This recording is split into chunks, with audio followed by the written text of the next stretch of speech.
Welcome to the Extraordinary Podcast, where we identify God's uncommon work in common life.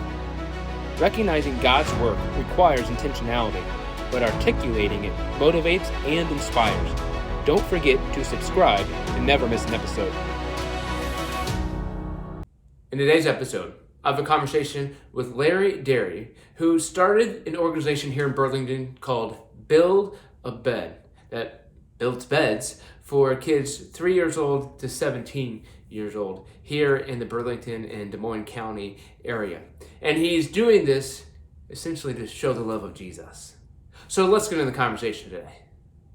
Larry, thank you for taking time to be a guest on our podcast today to share a little bit about your story and a ministry that God has you've been serving in for about the last year. So thank you for being here today. Yeah, thank you for having me. As we begin, could you share a little bit about kind of your story, who you are, where you grew up, kind of your journey? You know, you gave me a list of questions before what we might cover today. Going back and thinking about these questions, I'm thinking, who am I? I'm thinking, that's the hardest question for me to answer of all the ones you gave me. But going back, like you, Jeff, Illinois boys, was in Illinois for 60 years, went through hard times like everybody does, good times, bad times, went through some rough roads, ended up meeting my wife Joni through Christian Mingle, so plug for Christian Mingle, and she kept saying, well, why don't you come across the big creek? And I didn't know what she was talking about, the big creek. Okay, there's lots of creeks between here and over there. So finally, I figured out what she was talking about. She said, the Big Creek is the Mississippi River. We've been married 5 years here just a month ago. I hope I got that right. And so it's been great. She's been a wonderful wife. I was a I was an Illini fan, and now 60 years later, finally I realized I'm now saying go Hawkeyes. So yeah, about me, I worked 20 years at a factory, made toilets, made lavatories. They moved overseas. I lost that job. I worked 16 years in the Department of Juvenile Justice. And I thought that was going to be a very hard job for me when I first started, because I'm taking young kids, young boys between the ages of 13 and 19, locking them into a little 8x10 cell, shutting the door behind them, and walking away. And that was very hard. I have 3 boys that were, just raised, like a normal boy would be, playing baseball. And I don't know if I got calloused over that or what, but eventually I adapted to the job. And it never was easy, but I always tried to I tried to make it into a ministry for me, because those guys needed somebody to look up to, because they never had that in their lives. So I made it a ministry, and then again, you got to be kind of doing a fine line, because you're dealing with the state and bringing in religion and Jesus in the state. So, it was a fine line. You had a tightrope that you had to walk. But anyway, I felt that the kids respected me, and I was trying to develop that relationship with them of Jesus Christ. So yeah, I think maybe dealing with the kids there for, with juvenile justice and putting them in a room with a mattress like this on a cement floor maybe had something to do with me, my mentality about, build a bed. I don't know. Mm-hmm. Yeah, that's interesting how your previous experiences can give you greater empathy and compassion for others, and give you a passion to help them better themselves. And it sounds like that the job with the juveniles was difficult, but I've talked with you before about that. There are things you really enjoyed about that job by being able to help those kids. Absolutely. And be a positive influence for them. Before we get into a little bit of Build a Bed that you mentioned, could you share, maybe a story when you said, Jesus became real to me. This is when I became serious about Jesus, or something along that lines. Can you share something about that? It was a summer night, 1973. I was a sophomore, just coming out of my sophomore year in high school, and we had a group come over to an Assembly of God church in a church that I attended, and they it was a group. It was a college group. They were just singers. There was probably 30 of them in a group. But the Holy Spirit moved on me that night, and I went forward and I asked Jesus into my heart. And it's not been an easy road. It never is. But but there was that point at that time that I really took my relationship with the Lord serious. It was the summer of 1973. 73. So, just the fact of you remember that moment. I'm sure there's a lot of vivid memories that speak to you. And I just wanted to ask because it's important, I think, to remember those moments with Jesus, because not every day is a high, right? And Exactly. remembering those helps us to persevere. Now you are recently, I think, semi-retired is how you classify it. Yeah. What is your semi-retirement job? I need to go back to a 40-hour job so I can get some rest. I've been semi-retired, but it seems like I get home in the evening and I'm tireder than I ever was when I put 40 hours a week in. But I wouldn't have it any other way. I mow out to Aspen Grove Cemetery for between 20 and 24 hours a week. And then from that point on, I try to get down about 1:30 early in the afternoon, and then I go over to the building and I start working on beds and just piddle around in my shop. So you have your shirt on today, and you've mentioned Build a Bed. Mm-hmm. Can you tell us what Build a Bed is and how you got involved in it? Build a Bed, it started just about the time COVID was hitting. That was my thought. That's when the thought process started to take place. And I went to Community Action because I figured they know the needs of the community. I wanted to talk to somebody there about what can a person do in the community that would be able to give back in a type of situation. I was actually thinking of a church setting, a church group, or a church, youth group, or adult group or something.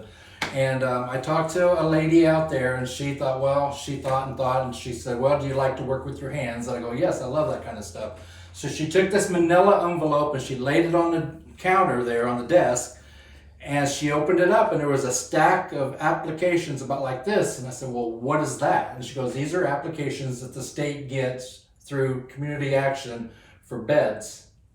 And I cocked my head and I go, what? Beds? I never thought of that before, So then she goes, yeah, we get them all the time. And I go, wow. I said, this just kind of blew me away. So I went home that night, I Googled it, and I come across a national organization. It was called Sleep in Heavenly Peace. And come to find out that there is a chapter in Hiawatha, Iowa, and that they were going to have a meeting, or they were going to have a build like a couple weeks further down the road.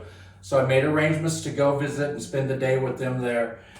Went there, the people were great. I spent all day with them, seeing the process and how they do what they do. And I just fell in love with the whole process. It's like something just clicked with me. And I thought, man, I've got to get this back to Burlington somehow. So that's how I got started with Build a Bed. It is exactly what it is. It's Build a Bed. So, where did the name come from? The name, I actually, when I was doing a Google search, I came across lots of different processes, different names, and Build a Bed always kept coming up. It kept the phrase Build a Bed this or Build a Bed that, and I thought, that kind of has a ring to it. I kind of like that. And so I just thought, well, if I'm going to do this, I got to have a name, so I stuck with Build a Bed. Now, can you walk us through what the bed looks like? What's the material? What's the process to actually construct the bed? What it is I I try to make as minimal amount of waste on a board as I possibly can. So I've been buying 10-foot 2x4s, and that's what the entire bed is made out of, 2x4s. So I get 2x4s 10 feet long, and I cut the side rails, and then drill the ends, and I cut the corner post. I cut cross members, and then I go out. I'm always looking for pallets. If anybody's got any pallets that are the thicker boards, I like the 3/4 inch pallet boards because they're sturdier. I can't use the real thin ones, but I use those. I tear the pallets apart, and I use those, because it's free lumber, for the slats underneath the mattress. and I run them through a planer, and I make everything as safely as possible on the beds, around the corner posts, on the headboards, and everything it's all sanded. We stain it. So yeah, we make the bed as safely as possible. So do you actually construct the bed in the home or the apartment or in the bedroom for the? Yeah, we cut all the pieces in the shop to length, but it doesn't get assembled until we take it into the home. Mm-hmm. And they have to fill out an application form, and then it goes in and gets approved by a board that we have. And then once it's approved, I'll call the people back up and I'll tell them it's been approved. And at that point, I'll talk to the family a little bit more about, maybe I try to accommodate on comforters, what the kids like, colors, Disney characters, whatnot. And if I have it, I try to accommodate with that. But at that point, then we take the bed into the home and we assemble it right there on the spot. We put the comforter on, and the bed is actually ready to go. Everything's brand new. So where? So there's a mattress, there's sheets, there's everything. Yes. And so how much? Do you know how much each bed costs from start to finish? We have figured up roughly, and of course the price of lumber changes, but we're stuck with the figure of about $250 a bed. Okay. And that's with mattress, comforter, sheets, pillows, mattress cover, mattress protector, lumber, hardware to put the bed together, about $250. And all the labor is donated, correct? Yes. So that's just the material cost, let alone the volunteer costs as Right. well. Now, and the fact that these are made with 2x4s, these seem like sturdy beds. Yeah, they're the sturdiest beds in the world. Okay, because as I'm thinking of when you go to kind of a big box store to buy furniture, the bed may be sturdy, but they're not 2x4s. No, and we use 5-inch lag screws. That's what's holding them together, a 5-inch lag screw. It's very well put together. And when a bunk bed, of course, you double the price because there's 2 beds there. And a bunk bed, when you get it all put together and you got to move it over against the wall, it takes a couple of people, around 3 people to move it, slide it over. It's pretty good. It's pretty going and move it anywhere. Yeah. So, are you able to? Obviously, you want to keep confidentiality of people who are helped. Are you able to share a story or two about how Build a Bed has helped someone? I've delivered, well, and I shouldn't say I because it's not about me, but what we have done so far is delivered 130 beds in 11 months' time. So I have 130 stories that touch my heart. I mean, every time you take a bed into a home and you see the child and they're smiling and I give them a drill, I put it in their hand and I say, here, let's build a bed. I want them to participate. And it's good for them to do that as well as getting the experience, feeling like it's a part of their, they're getting to be a part of that bed, And so, but I do have a story that really touched my heart. Is a story that I wish I could hear all the time, and I'm sure there's more stories out there. But we had a school teacher, and this I believe it was a young lady. She was really struggling in school because she was tired all the time. She'd lay her head on the desk and she'd be asleep. But we brought her a bed. Actually, I think we may have gotten the notice from the school that she needed a bed. So we accommodated. We got her a bed, and she had a test coming up. The teacher noticed that she was alert during the day. She got a test. She took her test. She got like a really high mark on her test. The teacher come back and told us how much of a difference the bed has made. That's what we like to hear. And for a lot of people, you take that for granted.